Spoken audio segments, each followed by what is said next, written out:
Arra dhimma nama fiduu qabutu na fide jechuudha. Dhimmi na fides dhimma gartee alaabaa yookaan faajjii bilisummaa uummata Oromoodhaa. Itti aanaan dura taa'aa Federaala Koongireesii Oromoodhaa obbo Jawaar Mohaammed qabatee deemuu qabu ka jedhe jaarmeenyi adda bilisummaa Oromoo peejii isaa veerifaayii ta'e irratti kan inni maxxanse ilaallata jechuudha. Kaayoon yeroo ammaa kanatti maaliif barbaachise jechuudha akkanaatiin wal darbachuun mirga dhalli Oromoo qabu Oromoon kamuu qabu tokko mulquu jechuun akka ija siyaasaatti yeroo laallu maal fakkaata yeroo ammaa kanatti maaliif barbaachisummaan isaa moora qabsoo bilisummaa Oromoo irratti dhiibbaa akkamii fida waa qabxii sadii isinii kaasuu barbaada dhugaa dubbachuudhaaf jechuudha. Inni jalqabaa faajjiin adda bilisummaa Oromootuun akkuma hundi keessan beektan yoo warroonni hin beekne jiraatan akkasiin bartan barbaadu addi bilisummaa Oromoo abaawoon dhaabbachuun dura alaabaan tun ni jirti jechuudha. Alaabaan adda bilisummaa Oromootuun faajjii uummanni Oromoo ittiin of beeku har'a uummanni Ameerikaa alaabaa ittiin of beeku ka addunyaa irratti mirmirfachaa jiru Oromoon akkasitti beeka. Anillee akkasitti of beeka akkasitti guddadhan. Riippaabilikaanni qabatee Dimookiraatikiin qabatee alaabaan Ameerikaa alaabaa takka. Alaabaa dhaabaatii fi alaabaa biyya addaan baasatii beeka. Alaabaan kaafoon deemuun ka qabatee deemuu barbaade alaabaa jaarmaa isaa ta'uu danda'a. Garuu warra adda bilisummaa Oromoo kun alaabaa dhaabaati yoo jedhan taate dogoggoranii jiran. Oromoo irraa fudhatan. Yoo gartee alaabaan teessanii miti nu jettan taate nu jalaattanii nu deebisa ka uummataati alaabaan ta biyyaatii jennaan. Uummanni Oromoo onnee keessatti dhawatee maxxanfatee biyyi alaas yeroo jirru mana keessas yeroo sagalee keenya dhageessifnus mallattoon uummanni Oromoo itti beekamu ka diinnis firris alagaanis nafxanyaanis hundi isaa mootummoonni addunyaas ittiin nu beekan alaabaa tana. Alaabaan tun mallattoo eenyummaa uummata Oromoo kan ibsitu jechuudha. Adda bilisummaa Oromoo hundeeffamuun dura alaabaa jirtu. Alaabaan tun alaabaa Oromoo mana ilmaan Oromoo miliyoona 50 keessa mana jirtu jechuudha. Oromoo faamilii keessan keessa warri daawwachaa jirtan maatii keessan keessa ka alaabaa tanaaf jedhee hin wareegamin jira. Inni dhamin hin tumamin ka qaama itti hidhatin ka qabeenya isaa meeqa itti dhabe. Barattoonni haaskuulii barattan jenereeshinii kiyya miseensa adda bilisummaa Oromoo taaneti. Deeggartoota abaa'oo taaneti. Callee mormatti kaannee harkatti kaannee hidhamne beena bara. Callee qofa diimaa magariisa diimaa. Konkolaataa irratti abbaan konkolaataa miseensa adda bilisummaa Oromoo ta'eeti. Diimaa magariisa diimaa qofa waan gurbaratti istiikara maxxanfateef ka konkolaataan isaa jalaa gubate meeqa jira. Dhugaa walitti dhoofnee kadhoosnee walitti mutaate jechuudha. Alaabaan tun walgahii Oromoon biyya alaa keessa jiru daasbooraa yeroo walgahiis ta'u waa ta'uuti. Walgahii afooshaa mantaadhe ka afooshaa ka gandaa alaabaa tanaaf dura kaa'ee walgahii ta'a. Mana isaa keessaa of gubbatti bakka ciisu gubbatti maxxanfatee mana keessaa qaba. Namni kun deeggaraa fi miseensa siyaasa irraayyuu bilisa illee haa ta'u. Dirqama namni alaabaa tana qabatee deemu cufti warri gaaf Jaaldaawud Ibsaa magaalaa Finfinnee gale Oromoon akka galaanatti alaabaa san guutuu mirmirsaa oole miseensa adda bilisummaa Oromooti. Parsantii 5 ga'u miseensa guca miseensaa guutee dhugatti miseensa san kata'e namoota qubaan lakkaaman. Kanaaf Jawaar Mohaammed alaabaa tana lafa kaahii qabattee deemuu hin dandeettu jechuun hin dandeettu. Alaabaa tana eessummaan isaa irra dhabe. Abboota isaa irratti wareegame. Alaabaa tana qabatee deemuuf hayyama adda bilisummaa Oromooyyuu isa gaafachuun barbaachisu. Alaabaan Jawaar qabatee deemuudhaaf mirga guutuu qaba jechuudha. Alaabaan tun alaabaa dimookiraasiiti. Alaabaa kaayoo uummata Oromoo akkamitti amantu. Nagaan deemi, qawween deemi, kara babbaddeen deemi. Oromiyaan dimookiraatomtee qayee Oromootii fi biyya Oromiyaa irratti mirmirfamudha. Alaabaan tun. Kara legaatiin illee akka bilisoomnu taate filannoon uummata Oromoodhaa alaabaa tana jechuudha. Addi bilisummaa Oromoo gaafas nu ayyama mootummaa federaalaa irra qabnati dhaaba alaabaa kana jechuu danda'a mirga akkasiillee hin qabullee hin danda'ullee jechuudha. Yoo dhugatti alaabaan tun waddimmi alaabaa kasiin quuqee Jawariin qabatteen deemin jettan taatan adda bilisummaa Oromoo sharaatan araarsoo biqilaafa warra fottoqee sin raame galgala isa dilboo bakka dhugaa jira alaabaa tana qabatanii maal lafa kaan jedhinani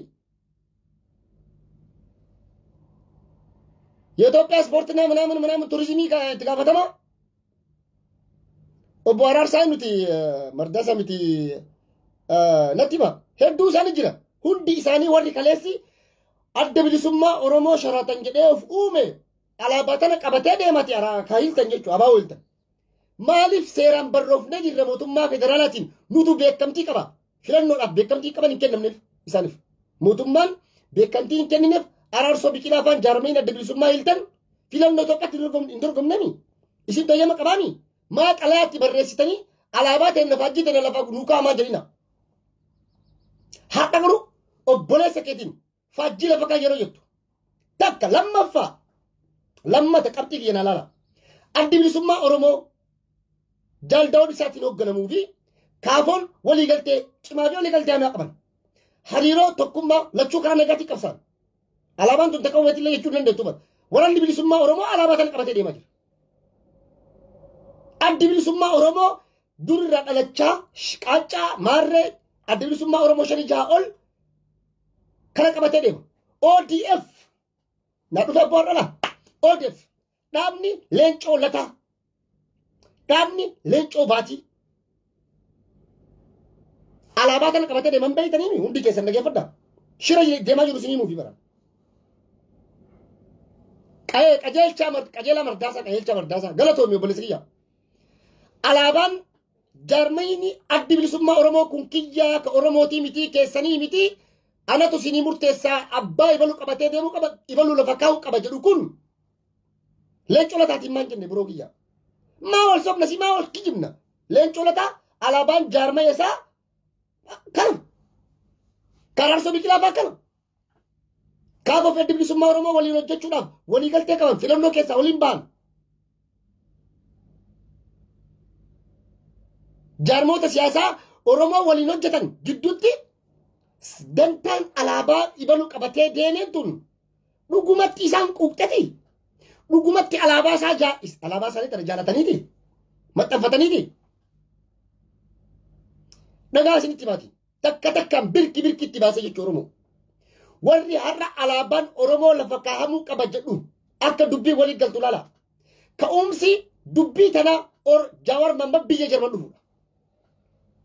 Jawaar Mohammad biyya Jarman shira jiru sinii madagaa ummanni hawaasni Oromoo biyya Jarman irra deebi'ee sinti maa galatooma ulfaadha ummanni akka galaanatti dhoohee bahee simate Jawaar dubbiin bakka dubbii doolaaraatii miti qajeeltu Jawaar Mohammad kaffeere hawaasa kan galma qabe hawaasa miseensa jaarmee akka billee miti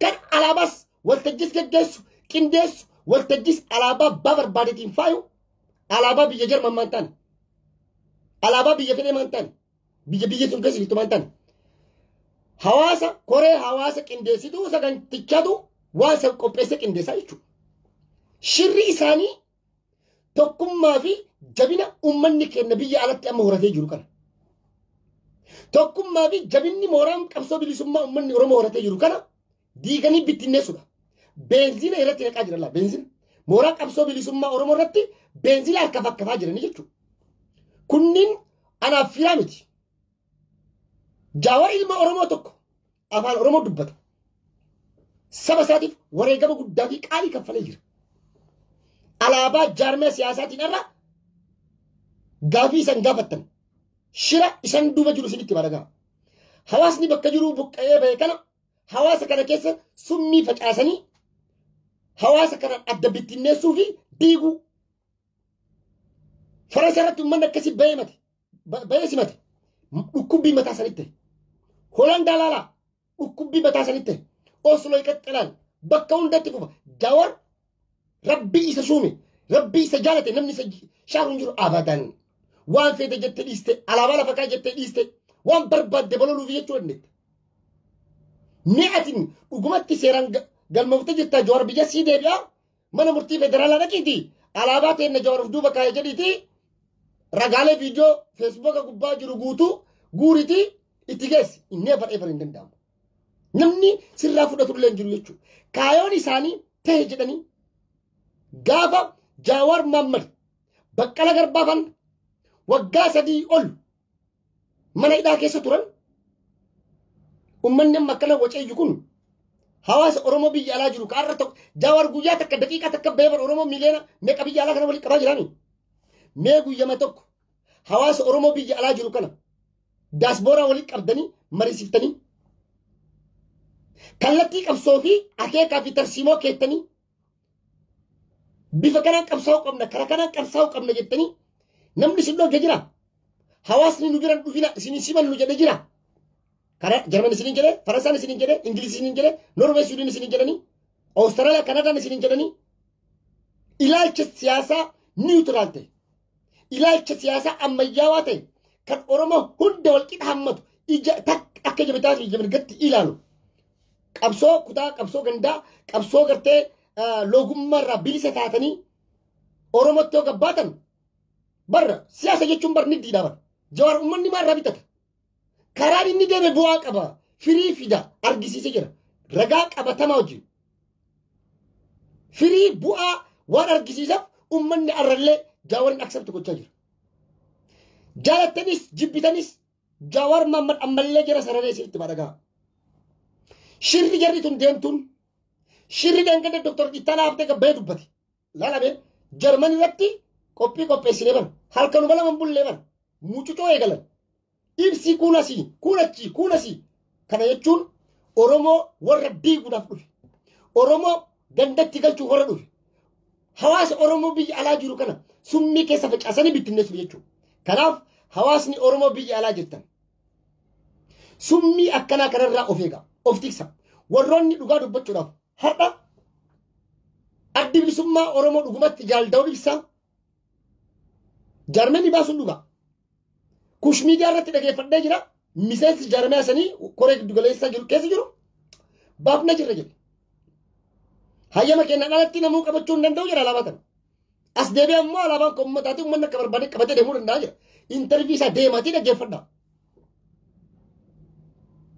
odoo akka jaalda'uu ibsayyuu barreessu taate ibsi kun maqaa adda bilisummaa Oromoo jedhu sanillee ibsa madaaluu miti maanoo guddaatu hixan in salphattan in xiqqaattan gabbaatanii ummata Oromoo saba keessan dhiifama gaafachuu qabdan face to face dogoggoraa ta'uuti dogoggora beektanii isaa ta'uuti lafa keettanii jechuudha maaliif Jawaar Mohaammed haga dur biyya alaa kanatti miseensa keessanii miti ka Oromooti jiru akka Oromoo socho'aa tureemi miseensa Jarman irraa bilisa ta'e gaafas maal lafa luukaayee hin jedhinaani har'a inni gabbaana Jarmanis simatame kuulachii bahee mucucoo jedha kuulasii kanaasaa kuulasii kampanii qaba jedha mal jibbiinsi summummaa gana gahe dhagaa walirrattanu ammaaliif Jawaar qaba jechaa jiru haqee qabnu namuu yoo qee qabellee dhugaa fi haqa qabu uummanni dharka Jawaar gabbaatanii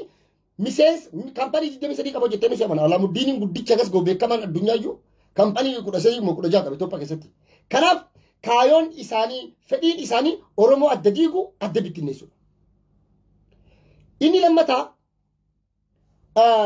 alaabaan faajjii adda bilisummaa Oromoo isaan kenna jedhan tun alaabaa jaarraa abbaa gadaafaan harka isaaniitiin kaasan alaabaa elemoo qilxuufaatti dhabne alaabaa gootota meeqatti dhabne baarutumsaa faatti dhabne alaabaa tan nadhii gammadaa faatti dhabne alaabaa tan gootota meeqatu irratti wareegame qeerroo meeqatu alaabaa tanaan fannifamee ajjeefame faana keessatti tumamee kolaasamee jira meeqatu kolaasame alaabaa tan alaabaa dhiigni meeqatti dhangale lafeen meeqatti caccabe alaabaa jaarmee abadan hin taatu abadan never ever alaabaa jaarmee hin taatu alaabaa hattuu hin taatu alaabaan tun alaabaa holola Oromoo addaan diigdu hin taatu alaabaa Oromoo tokkoomsitu alaabaa caayaa tokko jalatti Oromoo walitti qabdu, alaabaa kabaja qabdu. Alaabaa tana xiqqeessuuf ummanni Oromoo, hawaasni Oromoo isin gaafachuu qaba. Funyaan qabee isin gaafachuu qaba. Maqaa alaabaa, value alaabaa tanaa xiqqeessuun hawaasni isin gaafachuu qaba. Yoo ummanni jiraate jaarmanni jiraata. Ummanni isin gaafachuu qaba. Komii qofa osoo hin taane gabbaatanii dhiifama gaafattanii qaama wanni san godhes tarkaanfiin irra fudhatamee adabbii argachuu qaba jechuudha. Awwaa ittaana doktor ittaana amma hamtee haasa'u waan barbaade haasa'u. Wanni ummanni Oromoo na daawwachaa jirtan beekuudha qabdan takkaaf takka qofa. Arrallee irra deebi'ee dubbadha. Jawaar Mohaammed qabsoo karaa nagayatti amanaa. Takkaa qawwatti amanee beeka hin beeku. Jawaar irra gartanii, Jawaar irra barattanii. Jawaar Mohaammed gaafa OMN hin dhaabu duratti ayam Oromoo Faristi irraa eegalu achi duras qabsoo karaa nagayatti amana. Barnoonni isaas isa san barate. Muuxannoof dandeettiin isaas san. Karaa nagaatiin akkamitti akka sirna fonqolchan ragaa qabatamaa isin garsiise jechuudha. Waggaa 40 biyya alaa teettanii waggaa 50 saba kanaaf bu'aan isin buustan, firii isin buustan maali? Keneditillee kabajallee isin irraa fuudhuufi isin dhoggachuufi miti. Qabsooftan saba keessaniif garuu bu'aa maal argamsiistan? Yoo Oromoo biyya alaa kanatti kaan afooshan, kaan maarree wanyaachisaa baatan malee dhalootuma jenereeshinii qeerroo dhaloota haaraa biyya daasporaa keessa faca'ee jiru kanatu hawaasa koottaa kadur dabre koottaa walitti araaramnaa jedhee hawaasa Oromoo biyya alaa kana keessa jiru kan walitti qabe dargaggoo dhaloota qubee jenereeshiniidha qeerroodha. Dhaloota jidduutti dursummii facaasanii kutaa gandatti galchanii har'a garuu bakka tokkotti walitti qabamaa jirra jechuudha. Bakka walitti qabnu sanarraa nu diiguuf deeman jechuudha. Kanaaf Jawaar Mohaammed karaa nagaatti amana. Siitaa miti. Kanaaf yoo karaa nagaatiin deeme kana booda maal godhuu danda'a kan jedhu qabatee deemaa jira jechuudha. Jawaar qawweetti nama hin amanu. Duri si namanne har'a si namanu. Ammoo qabsoon karaa nagaa naa ta'a. Halkanan nan mul'ata siin jedhe jala deemu yoo siin ta'in ammoo kaan jala deemu mirga keessan. Jawaar na deeggara wata nu Jarmanitti Jawaariif harka dhoofnu bar harka naan dhayinaa jedhe Jawaar. Akka isin harka naan dhooftanii barbaadu jedhe sana. Nana cabacabina akka biyyi nama gooti jedhe. Harka namaa cabacabuun akka biyyi qileesi naqaa jechuudha. Kanaaf dhugaa dubbachuudhaaf naa qabadhaa dubbii tana. Waraanni bilisummaa Oromoo deeggarsa hamaa fi deeggarsa cimaa biyya alaa kana keessaa qaba. Mallaqaan gargaaraa jiru uummanni Oromoo akka hawaasaatti miseensa osoo hin taane Oromoo tokko ta'uuf jechuudha. Mooraa qabsoo bilisummaa Oromoo san jabeessuuf, tinnisuuf mallaqa isaatiin gargaaraa jiru. Oromoon Awustiraaliyaa, Ameerikaa, Kanadaa, Awurooppaa biyya hunda keessa jiru. Isobeen annan sobeen hundi kasilaa irra miseensa kaafoos ta'e islaama ta'e kiristaana waaqeffata ta'e amantaa kamirraayyuu bilisa ta'e Oromummaa ta'uuf Oromoo ta'uu qofaan waraana bilisummaa Oromoo gargaaraa jira. Alaabaan tunillee faajjii Oromooti, faajjii Oromiyaati. Alaabaa kana qabatanii deemtanii miseensa kenna yoo jechuudha bara. Jawaar katamaa lakkoo banyaa lan darrasa nullee bara nuun geettanii bara. Namni miseensa adda bilisummaa Oromooti ala ta'e alaabaa tana qabatee deemuu hin danda'u. Jechuun yakka alaabaa tana tanuu kaase isinii miti, tanuu boce isinii miti, kanuu kenne isinii miti. Jaarraa abbaa garaabaa shanta shubbisaa gabbayeeti dubbadhu. Alaabaa Oromoo ibsituu dukkana guyyaa si dhabbannee gabrummarraa baana jetti malee alaabaa adda bilisummaa Oromoo hin jettu. Wallisaa gamtaan bulloo saayiba kiyyaas jira biyya Jarmanii maal jedhee wallise? Alaabaa Oromoo jedhe. Iftuu mul'attuu jedhe. Aarsaa meeqaan fi dhiiga meeqaan sitti kafallee si dhaabbannaa jedhee sirbe. Takkaa alaabaa tana faaruu alaabaa tana agartanii isin. Amma mootummaa Ameerikaallee nama wata kubbaa taphatan faaruu qabdii miti. Oromoon har'a biyya alaa kana kubbaa taphatu walgahii taa'u. Maaliin waltajjii banata? Alaabaa isaatiin alaabaa isaa alaabaa Oromoo ibsituu dukkanaa jedha malee alaabaa Oppiidiyoo hin jedhu, alaabaa Kaafaa hin jedhu, alaabaa Abaa hin jedhu. Alaabaan jirtu takka ta Oromooti, ta Oromiyaati. Garuu kaayoon har'a wanni kana bahanii gad dubbachuun barbaachisan maaliif Oromoo biyya alaa jiru tokkummaadhaan uummanni Oromoo jawaarsifachaa jiru kana hinaafanii akkata qaba san qofa miti Oromoo tana gaafa diigan gaafa bittinneessan murna tokko qofa kophaa argatanii nyaatan jechuudha akka mammaaksa gartanii waraabessi sangoonni sadii wal bira jiran nyaachuu dadhabee gurraacha adii fi kaan wal bira yaasisan akkasii jechuudha. Mammaaksa sana gartanii miti waraabessi sangoota sadii bakka takkatti nyaachuu dadhabee kophatti addaan fo'u jechuudha. Akkasii addaan fo'anii tokko addatti argatanii hodhuu barbaadan jechuudha. Garuu kana gaddisiisu dhugaa dubbachuu ijoollee gaara jirtu. Isaan jawaarratti dhagaa haransi'anii ijoollee gaara jirtu miidhaa jiran. Uummanni keenya akka tuffatu gilsi walitti adii adii jechuudha. Jaarameen adda bilisummaa Oromoo irraa ibsa kana baasee fi waraanni bilisummaa Oromoo waan harka wal keessaa qaban itti fakkaata. Kun ammoo dogoggora ani isinitti baati. Jaalmarroolleen gabbayee ibsa kana kennee jira. Warri dur waraanni bilisummaa Oromoo gargaartan. Waraanni bilisummaa Oromoo shanee miti ani isinitti baati. Waraanni bilisummaa Oromoo ammallee waa'ee alaabaa dubbachaa jirani. Alaabaa Oromiyaa jennemi. Waraanni bilisummaa Oromooti. Waraanni bilisummaa Oromiyaati. Waraana kenna. Waraana kenna cinaa ammoo akka dhaabbatan dhaamsa kiyyaa siinsii dabarsa.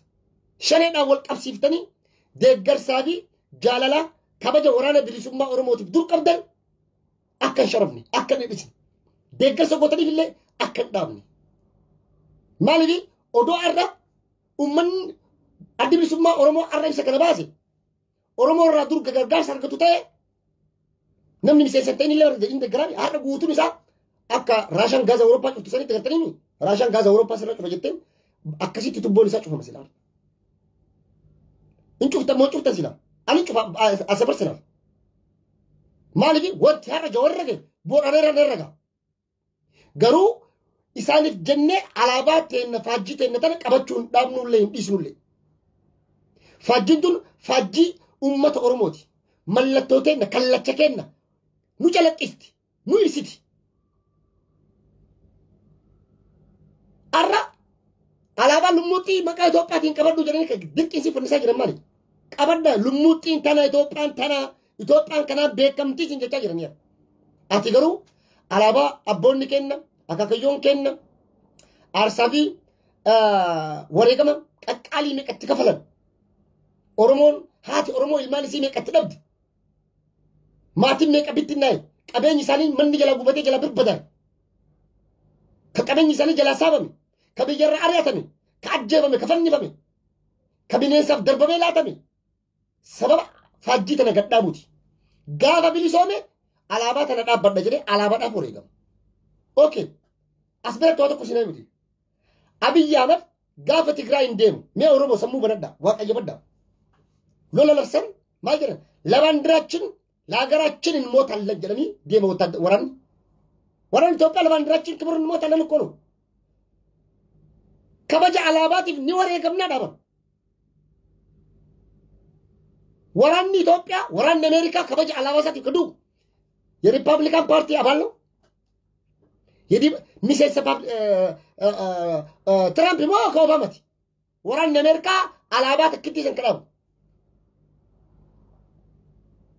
ማሊፍ ቀበጀ በለሚን አሜሪካ ማሊፍ አላባሳት ወሬ ገመዱዋ ወራን ኢትዮጵያ ከአከጅሩት ሚሴስ ፓርቲ ተቆቲ ኔቨር ኤቨር ሚሴስ ጃርመ ሲያሰት ተቆቲ ሚቲ አላባን ብየ ዮ ብየ ቀባት አላባ ቀባት ዮ አላባን ቀባለ ብየን ቀብቱ አላባ ፊ ብየ አዳን በው እንደንዳን ኢቲኑ ቤከን ወራና ቢሊሱማ ኦሮሞ ወቦ ኬስ ኦጆለን ጅርቱ ቄሮ ጀጀቦን ወራን ቢሊሱማ ኦሮሞ አራ ሎላ ጅሩ ከሚሴሳ ወራን ቢሊሱማ ኦሮሞ ተይ ኬስ ይራባል ከሰባን ኦሮሞ ተይንቱ ኬስ ይራ ማሊፍ ቦሪንዲሌ አላባሳ ዳበቹ በርባተጋ አላይን ሲቴ ደለጉ በርባት አላይን ሲቴ ኦጆቹ በርባት ድርቅቲ ሚሴሳ ፊ ጉጫ ወራን ቢሊሱማ ኦሮሞ ጉቱ መለ ኢንሴንቱ እንጅሩ ነምኒ Oromummaa fi Oromiyaadhaaf lolu achi keessa guutu. Sabaaf sablammiin ollaa kennaa guutu. Amma dur nagarre warra Eertiraa nagarre. Benishaanguliin keessatti nagarre nu. Dabuubii kana nama meeqa keessatti agarra? Nan sobee nan kijibee? Ka Oromoo ta'e waraana bilisummaa Oromoo wajjin lolu meeqa jira? Alaabaa yoo Oromoo bilisoomte Oromoo jalaa nalillee faajjiiti jedhaa badda jedhee lola. Waraanni bilisummaa Oromoo kan loluuf Oromiyaadhaa fi alaabaadhaan malee jalmarroo hangoomsuuf adda bilisummaa Oromoo teessoo tol darbuuf baasuuf miti. Dogoggortanii jirtan. Kanaaf dhaabbadhaatii of laalaa, of caqasaa. Kana booda namni anayyuu an beekaa jettan isinii waliin gabbaara jechuudha. Maaliif waliin baana? Jawaariif tumsuu yookaan kaaniif tumsuu osoo hin taane hawaasa keenya uummata keenya keessa summii facaasaa jirtan. Uummata nurraa diigaa jirtan. Mooraa qabsoo bilisummaa Oromoo irratti beenzina naqaa jirtan. Kanaaf hin eeyyamnu. Mooraa qabsoo Oromoo irratti beenzilii abadan hin naqamu. Odoo nu jirru lubbuun odoo nu jirru haga beeynurra haga anannannuu fi haga onnannurra ni dubbanna duubatti illee hin deebinu abadan. Waa'ee dhimma nama dhuunfaan dubbadhu. Dhimmi jaarmaa dhimma hawaasaati dhimma Oromooti dhimma Oromiyaati. Ajandaa akka laaftutti ilaalamuu miti kun. Ajandaa ammallee akka laaftutti bira dabarruu miti. Rakkina guddaa rakkoo guddaa hawaasa Oromoo jidduutti galchan. Akka isaanis sila Jawaar Jarman dhufee milkaa'ee fi Faransaa milkaa'ee fi achi milkaa'ee Jawaar kana booda alaabaa iyyuu lafa kaa'u miti. Warri alaabaa kana qabatanii deemtan Jawaarin hin simatinaa. Warri biyya alaa kana daasbooraa keessa jirtan mana keessan keessa alaabaa kana qabdan Jawaarin hin simatinaa jechuudha. Afaan biraatiin. Siraa jirra akkas jedhanii dubbatanii afaan biraatiin akkas jechuudha. Kana jechuun ammoo daasbooraa guutuun alaabaa kana mana qabaa jechuudha. Maa simattanidha. Hinaaffaa. Jawaar alaabaa tana nuukaa nuun hin jenne. Gaaf dheengadda Faransallee qophaa'u biyya kamittuu takka waan akkanaa naa maxxansa waan akkanaa naa godha nuun gaafannellee nuun ajajnellee yoo nuun jedhellee hin goonullee ajaja kennan deemnu. Warri sagantaa san qopheessee Jawaar affeere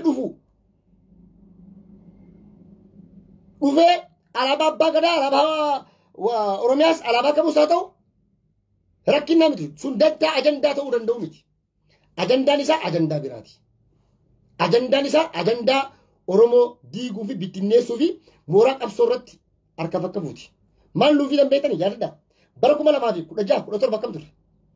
Gaafa kaawaa'oo jaarmaa kaawaa'oo beekanii akka maal galchuu gaafa jaarmanni sun dhufu lola hamatu ture.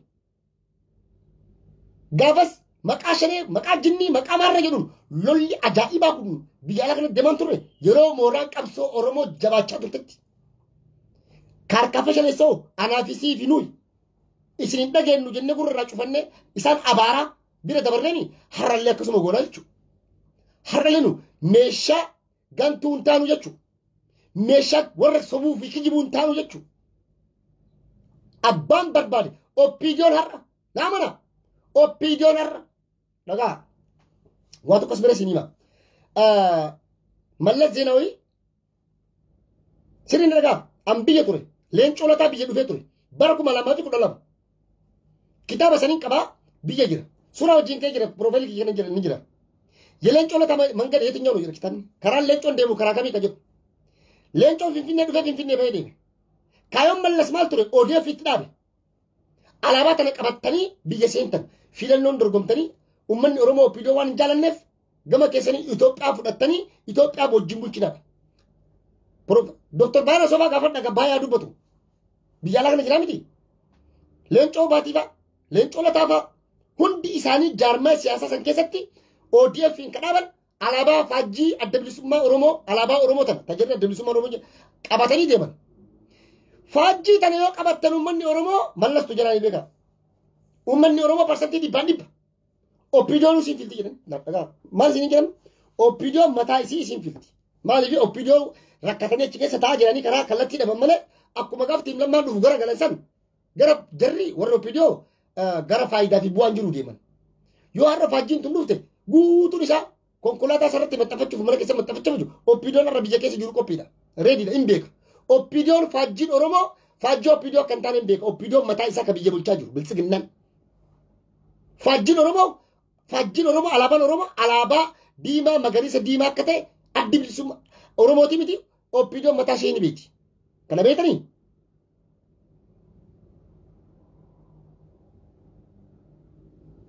yeroo kana isin jedhu Mallas Zeenaawii maal jedhe filannoo biyya san keessa deemu dorgomsiisu ture. Leencoo Lataa akka biyya walii galan diilii walii godhanii walii galtee xumuranii ture.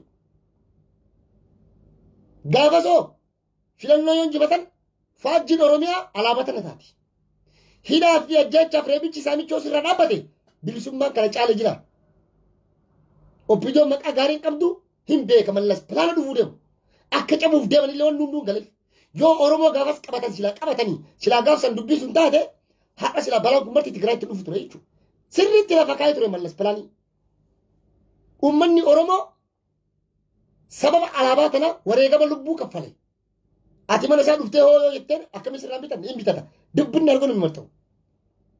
Har'a alaabaa tana isin hayyamatti qabna jettan tana oppiidiyoon mataa ishii alaabaa Oromiyaan godhoo jetti mirga qabdi. Mirga guutuu eenyu dhooga. Oromoodhaa miti dubbinni arguu maal jira. Eessarra mirga alaabaa tun Oromiyaa irratti miti oppiidiyoon biltsiginnaan Oromiyaadhaa alaabaa tana faajjii Oromiyaa gochuu mirga qaba. Mul'uma ta'u. Seeraa fi heera akeeka kam keessa keeyyata kamirratti addi alaabaa tana faajjii tana nu malee namni biraa qabatee deemuu hin danda'u ka jedhumeetu. Nu malee nu qofti qabannee deemna ka jedhumeetu. Galaasaa Dilboo qabatee hin deemne. Jala abbaa nagaa kunoo biyya jiraarraa fuudha galga alaabaa abbaa nagaa qabatee deemaa jiraati. Leencoo Lataa alaabaa tana qabatee deemaa jiraarraa fuudha. Seeraa fi heera itti baasaadha. Himanna irratti banaadha. Maaf wal soomna maaf wal kijibnaadha. Kanaaf wal soomuu fi kijibuun hin barbaachisu jechuudha. Kaayoon isaanii ka'umsi isaanii hawaasni biyya alaa jiru kun diigame gosaa yookaan kutaadhaan wal fixee bittinnaawee Jawaar Mohaammed osoo wal gahii nama saba uummata tokko wajjin hin ta'e akka biyya galuuf. Isin galee mina dhageettanii fedhiin jaraa hawwiin isaanii kana. Baay'een gadda galu. Oromoon okee amma rakkina haasofnee mime waa'ee furmaata haasofnu. Furmaata haasofudhaaf haala amma Oromoo keessa jiru siniin haala zamana shanee minaaman jinni kaawaa jinni jedhanii dhagaa warra taraa turan san zamana santu deebi'aa jira jechuudha. Namni kana ammoo boombii dhoosaa jiru eenyu. Nama ati arra hayyuu jettuun kuulachiisi dhoosa jaarmaa nuti qabnaa kaafoodhaan walii galtee qabanii. Jawaar Mohaammed lagannaa eenyuuf lagatan eenyuuf lagannaa eegalan jalqaba. Gammachuu ayyaanaa fa'aa miti. Gammachuu ayyaana miseensaa fi koree jiraawwachiistuu adda bilisummaa Oromooti miti. Galanni isaanii kana dubbiin achi hin jirtu beeka. Koree gammachuu ayyaanaa fa'aa akka hin taanetti dhabnaan jaalabdii raggaasaa fa'aan lagannaa nyaataa eegalan ajuun ni kenna. Jawaar fa'aan galanni isaanii irra garuu maal ta'e mooyyee darbaadha jechuudha. Namni galata ilma namaa hin beekne galata rabbii illee hin beeku. Anjara tanarraa galata ni beeku. Dhugaa dubbachuuf takka garaan irraa nama muramee hin beeku. Garuu warra garaa irraa nama murame. Irraa cite garaan kiyyaarra irraa na cite kadhuma. Kakka kiyyatti irra garaan gubatee garaan irraa cite meeqa jira. Uummata kana akkamitti fayyifachuu dandeettan? Akkamitti nu wal'aanuu dandeettan? Nuumaan balleessine badii takka hin dalagne. Alaabaa ta'e qabattanii hin deemin akkamitti nu jettan? Alaabaan ta'enna ittiin of beeyna. Borillee Oromiyaan ta'enna keessaa yaa'aluun jechuudhaan teettanii jechuudha. Oromiyaan tamiseessa kennaatii fi tadeeggartoota ta'enna qofa. Namni biraa biyya keessa jiraachuu hin dandeettan jettanii akka wayyaanee fi naftanyaan biyyarraa nu argitutti baqa biraa nu argitutti jechuudha. Osoo bor biyya isinii kennanii osoo bor biyya qabattanii. Dhugaa dubbachuuf maaliif dibicha boru kormaa lammii guddiftee beekaa hayyuu boru qondaalaa lammii guddiftee beekaa jedhe. Dibicha boru kormaa tiisee sayyicha beekaa. Hayyuu boru qondaalaa lammii guddiftee beekaa jedhan. Biddeena nama quubsu eelarratti beekanii jette ammallee Oromoos deebite mammaaksa kana caalan jiru. Odoo bor biyya qabattanii wama hundayyuu diktaatara dirqiidhaan biyyaa nu yaasuu keessan qurti. Oromiyaa alaabaa miti yaa dubbiin. Oromiyaan teennaa qayentuun xiyyaa irraa kayyoo sin jedhe ka'u. Sirna fiudaalizimiitiin deemtan jechuusin. Fiudaalizimii abbaa irree macarrasha kadhuma. Bor Oromiyaa irraa akkamitti deemna? Eessa dhayna biyya teenna irraa? Alaabaa teenna lafa kaa'oo jettan eessa kennanu? Alaabaan teenna. Garam dhayna? Yetinniif. Garamaa deemnu? Gaafiidhaa bara. Kana jechuun ammoo aboota hayyee danda'aafaa bilisignaa lootarii beef. Abiyyi Ahmadiif jarri tun Abiyyi dalagaa jirtii na jechisiise bara. Abiyyiif dalagii Oromoo adda diiguudhaaf Oromoo adda facaasuuf kan dhufte kaayoo akeeka biltsiginnaadhaa galmaan gahuudhaaf dhufan. Amma jarri Jawaar wajjin hojjetaa jedhaniini jarri ani isinitti baragaa jarri warra TPLF fi Abiyyi wajjin dalagaa jirti. Jaalattanii jibbitanii miidiyaa irratti waan wallol karaa duubaatiin Abiyyi dalagaa jiran. Abiyyi bu'aa buusaa jiran. Kakana mallaqa kafalee gosa immoo Tigraay warra Tigraati. Maaliif Jawaar dheengadda akkas dubbatee akkas haasa'ee qiimii isaan dur qabatan san asiin bajata miliyoona doolaarratti gannaqanii kaaniin ka silaarra doktora maali jedhanii feesbuuka keetirra gabbee dubbadhu jedhanii maallaqa itti gannaqanii jechuudha. Haasaa isaa guutuu dhaggeeffadha parsentii meeqa keessa dhugaa meeqa keessa suba laal yartuu si madaalin hagam takka kabaja fi amantummaa uummata kee biraa qabdu luus akka goote viidiyoo daqiiqaa 20 fi 30 garuu dubbiin ati dubbatte sun haasawni ati dubbatte sun sammuu nama takkaan jijjiiru nama tokko keessattuu dhaloota kanamu dhaloonni dhaqna kun nama piroofeesara PhD doktora jedhan caala dhaloota sammuun isaa fayyaati dhaloota sammuun isaa bilisaati qubee dhaloota qubeeti qubee jenereeshiniidha kanaaf dhugaa jirtu haqa jirtu walitti himaa deemnaa jarri tun uummata Oromoo irra dalagaa jiran Abiyyiif hojjechaa jiran mee Abiyyi kana caala maal godhame waan amma jarri tun nu goote ka Abiyyi caala bar ka Abiyyi caala hagam takka uummata kana rifachiisan sababa alaabaatiin ka alaabaa maggarajaa jarbaa leelaa taariika alla isinitti himee jiru hawaasni kun adda diigamee adda bittinnaa'ee kun gandatti kun afooshatti kun mana galee abdii gutatee akka ta'u akkas tureemi Jarman eegaluu dhufnee kaateemi Jarman akka dura akka kennan turte Jarman takkaa gartanii nutti himaa Faransaa keessatti takkaa Oromoon akkana waliin qabamee taa'ee beekaa Siizerlaand keessa bakka hundatti har'a garuu warri achi dhufe warra Jawaar qofa deeggaruu miti warra qabsoo karaa nagaa qofa deeggaruu miti warra qabsoo hidhannoo qofa deeggaruu miti Oromoon akka Oromootti dhufe siyaasarraa bilisa ta'ee dhufe dhaggeeffachuudhaaf nuuf jedhanii dhabanii wareegamanii nuuf jedhanii aarsaa kaffalanii miti galatoomaa nuun jechuu dhufanii miti isaan kana qeeballee hawaasnis galatoomaa nuuf jettanii aarsaa kaffaltanii jirtan kanaaf kallattiin siyaasaatti aanu maal fakkaata gabbayi akka Jawaar gurguradhu sirraa bitu manni gabbayiti nasibadhaa dhufaa jira jedhiiti poostu godhi Oromoo siyaasifattu maa hinaafta lamin taqalallee wanni namichi hin hafsisu hin jiru bara kanaaf biltsiginnaadhaaf hojii guddaa hojjettanii uummata kiyya yaa hawaasa Oromoodha kan daasbooraa keessa jirtan ammallee wannan isinii dhaamma tokkummaan keessan achumaa dhaabbatu nuti keessattuu ka yeroo hedduu walitti dhufnuuf siyaasa kamirraayyuu bilisa taaneti siyaasa kamirraayyuu bilisa taanee walitti dhufna akka Oromummaa fi Oromiyaa waliin dhufidamu baga nuti irra miseensa jaarmee kamiyyuu hin ta'in daasbooraan biyya alaa kana ciisu irra baay'een isaa namoota parsantii 5 hin jenne miseensa dhugumatti miseensa guca guutanii miseensa kaaboo haa ta'uuti kan bilisummaa Oromoo haa ta'uuti kaafooshaa afooshaayyuu parsantii amma kennaaf namni afooshaa qaba afooshaa macaaftu lamaa si komarto jira miti afooshaa mallee kunoo shanan gibee jira afooshaa afran qalloo jira afooshaa hedduu jira miti afooshaalee Oromoo tana keessa dhugaa dubbachuuf ilmaan maccaa fi tuulamaa 500 as jiraata 500 keessa namni guca miseensaa guutee afooshama saniyyuu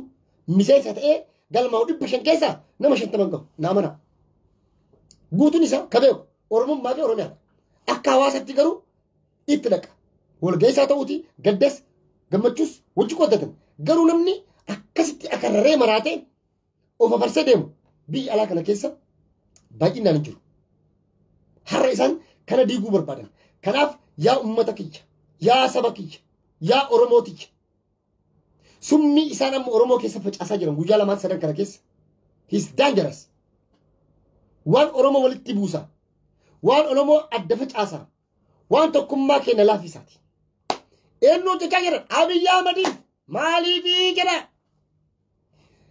yoo bornu asitti dhagaa kan fuuldura asitti baati Jarman keessatti hiriira borgaraman baay'oo jette alaabaa tana qabatanii hin deeminaa osin jedhan akkam gootame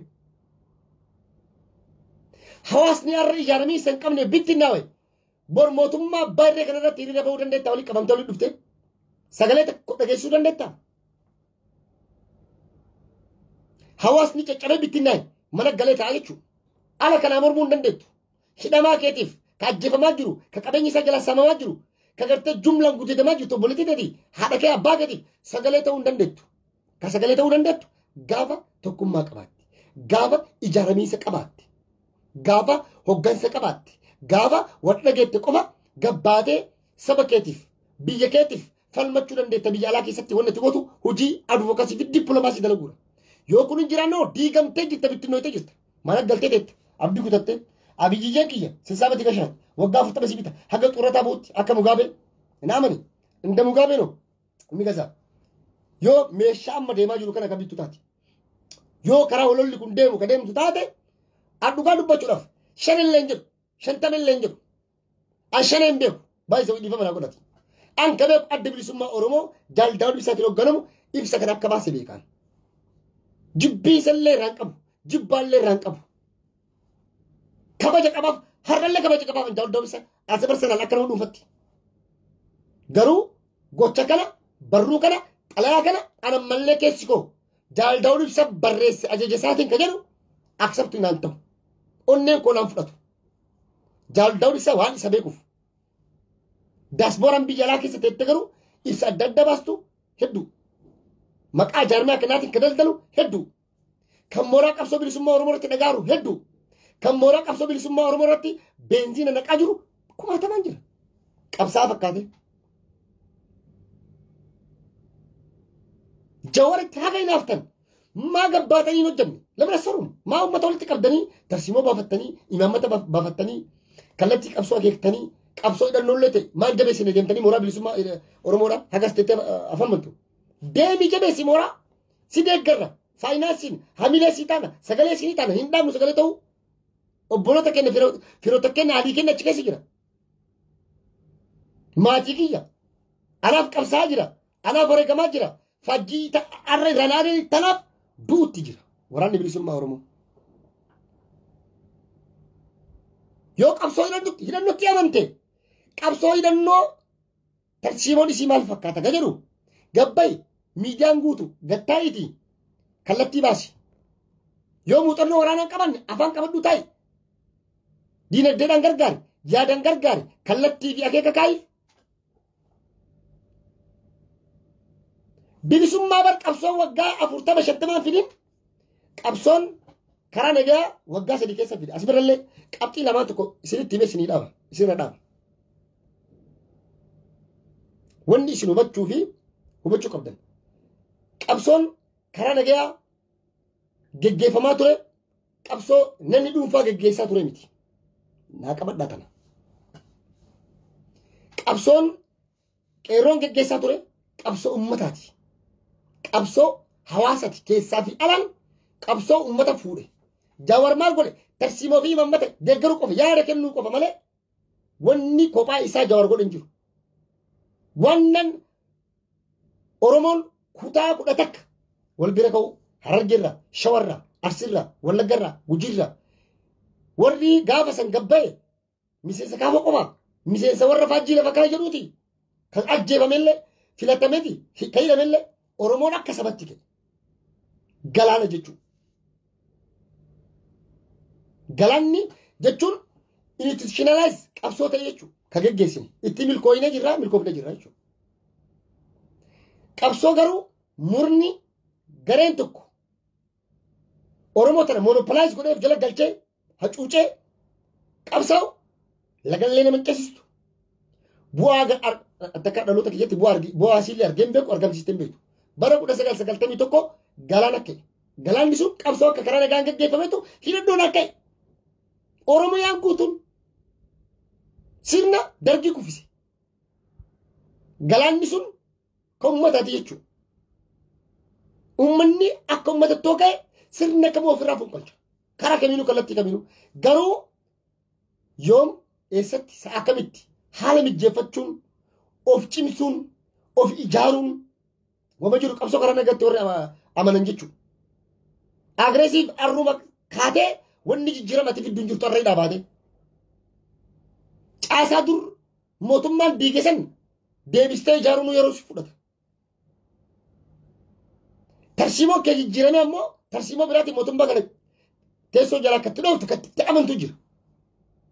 Yoo abbichi itti amane maal gootaniitiin karaa saniin deemini karaa kana kottu jettanii arra jawariin karaa qawwee maanaa sofnee qawwee jettanii miti isin maa gabbaatanii qawwee hin jenne takka an itti lafa gabbaanii waa'ee maqawweetii fi waboyyuu gaqqabanii haasan takka dhagarre.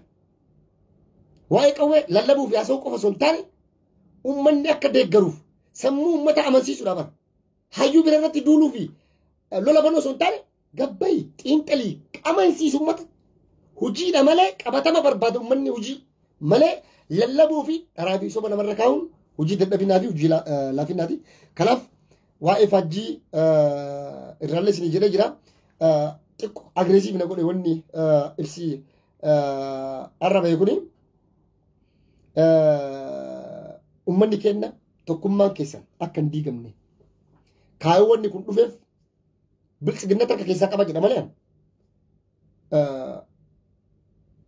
adda bilisummaa Oromoo lafaa ka'ee barreessin jedhu daasbooraa kana diiganii bittinneessuuf akka nuti obboloota keenya biyya jiraniif sagalee hin taane akka nu biyya kana alaa kanatti walitti hin qabamne akka kun Jarmanii agartanii ardii socho'e akka akkas hin taane inni naafanii bara hinaafatu isaan ajjeese bilchiginnaa fi warra ibsa kana baase yookaan bilchiginnaan lootii harka keessa naqattee Jarmanii kana keessa jirti rabbii keessan gaafadha waan kana duuba na amanaa parsantii dhibbaan dhibba bilchiginnaa harka keessa qabdi. Namni qabsoo bilisummaa Oromoo irratti beenzila harka fakkaatu. Anaaf Jarmanii qabsoo Oromootiin jedhuun anaaf qabsaa jiran jedhuun accepting godhuun qeebaluun fudhadhan never ever. Mee jaawarri fi kaafoon takka guyya tokko yoo faarsan malee takkaa isaanii qabsoo mooraa Oromoo irratti dhagaa gartanii guyyama takka mee viidiyoo jaraa ciraanu fida. Viidiyoo isaanii yoo akka nageenya bu'uuf walitti dhufeenyi jiraatu yoo akka obboleeyyan lamaan waliin ajjeesneef dubbatan xaaran taate malee jibbiinsa summummaa dhuunfaa nama tokkoof isa ta'u jaarma tokkoof hin qaban. Jawari isa ta'uti warri kaafoo Baqqalaa Garbaa isa ta'uti Mararaa Guddinaa isa ta'uti.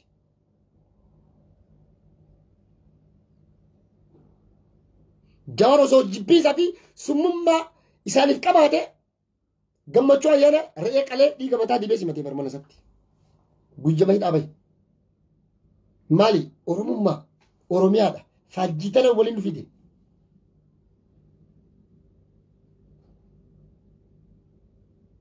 isinii galaa miti. Kanaaf abbaan barbaade waan barbaadetti amanuu danda'a abbaan barbaade karaa barbaade deemuu danda'a. Qabsoon karaa nagaa na baasaa deemi abbaan barbaade karaa fayyadamte bitaan korii mirgaan korii walgeettiin koraa jedhanii koraa koruudhaaf kallattiin qabsoo tokkoon hin baasuyyuu kallat haa jiraatu hundu hin jiraatin namni jedhan jiru.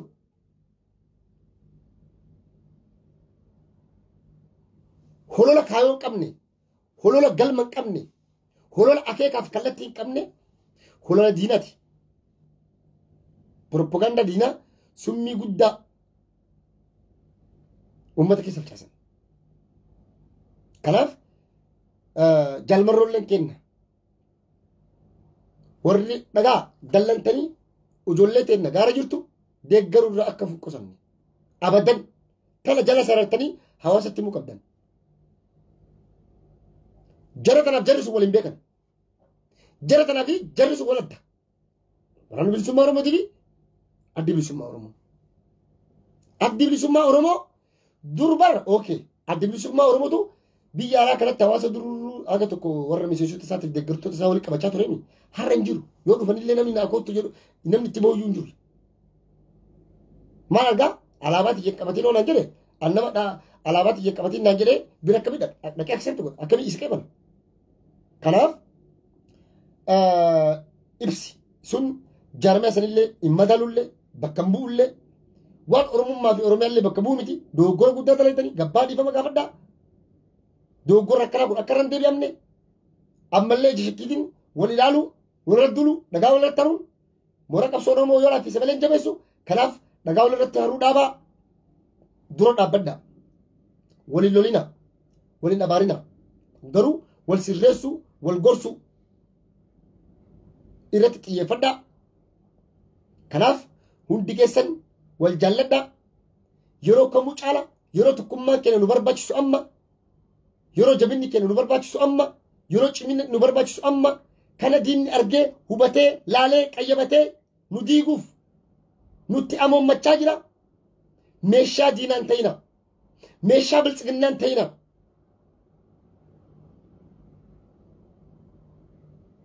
Warri summii hawaasa keessa kana facaasaa jiru kun diina uummata Oromooti malee fira Oromootiin jedhuun.